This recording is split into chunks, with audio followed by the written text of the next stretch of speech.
Hey guys, I'm Tess Bueno with Arise 25, where we talk about celebrations, miracles, and healing. I want to share this wonderful Bible verse with you guys because this is just really going to bring everything together, and it's going to nail it down even more how these beautiful biblical festivals were really meant for us. And it's in Exodus 23. Exodus 23, it says, verse 14, 3 times a year you are to celebrate a festival to me.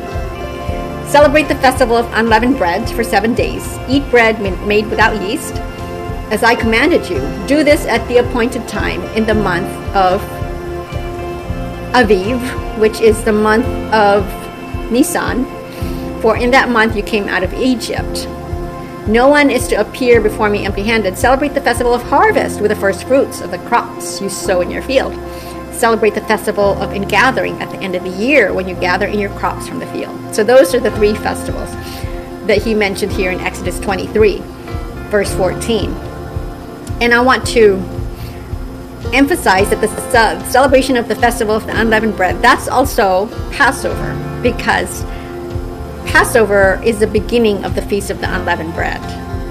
So you cannot have the Feast of the Unleavened Bread without Passover.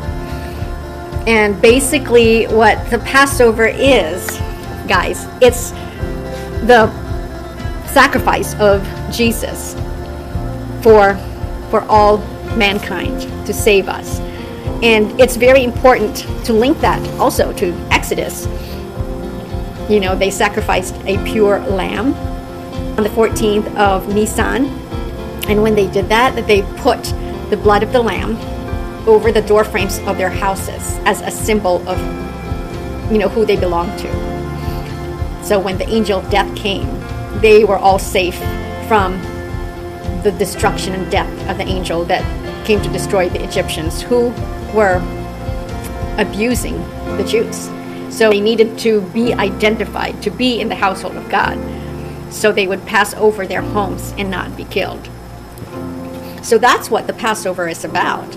And you link that to the New Testament, Old Testament to the New Testament, when Jesus now was crucified on the same date of Passover. So he then represented the Passover lamb. So he shed his blood for each of us so that we will be covered, that we now belong to him, to his family, that we are covered in his blood, we belong in his household. So that's what that means. And so when we celebrate these festivals, guys, and you are making a declaration to Jesus himself and to Yahweh, saying, hey, I'm here, I'm celebrating these feasts, I belong in your household, I'm celebrating the Passover because I recognize that you shed your blood for me and now I'm covered by you.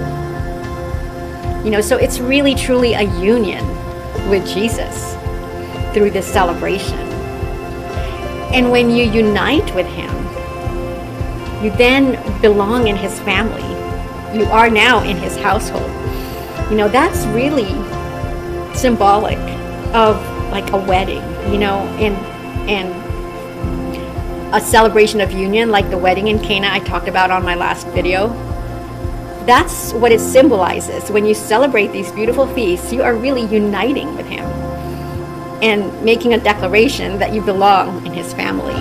So I'm going to continue on with Exodus 23, where he says, Exodus 23, 14 to 17 says that you celebrate the festivals, right?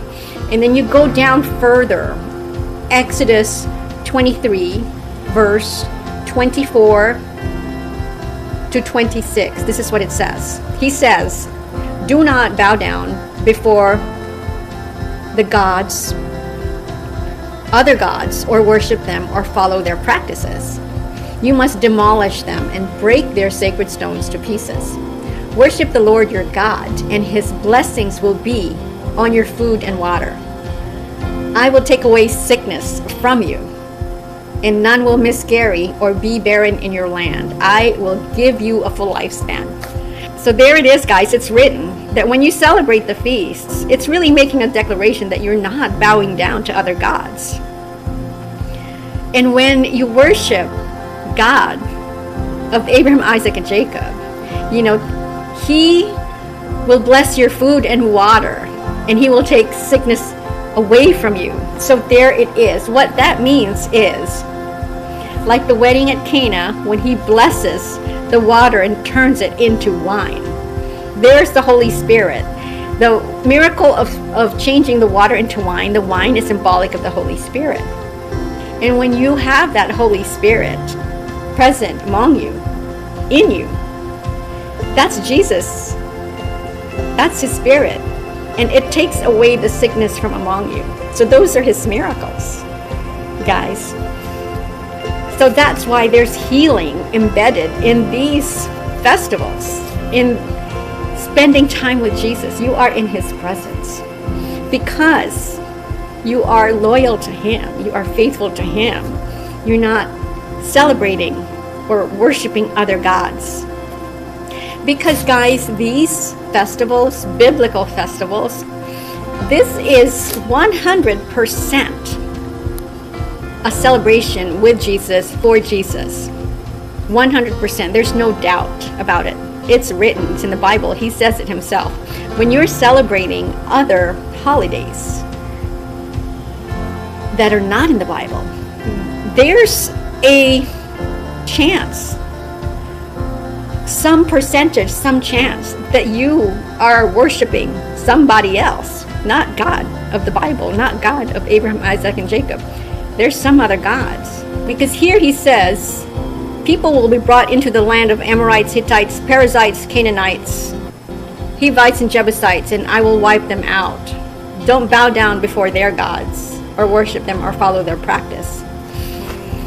So that's a warning that you shouldn't be bowing down to any other gods. Those are pagan gods. So it's good to know that when you're celebrating these biblical festivals, it is pure Jesus. It is all about him. And what I know about Jesus, guys, is he is so pure. There's nothing lukewarm about him. So that's what he wants from us. He wants our pure worship.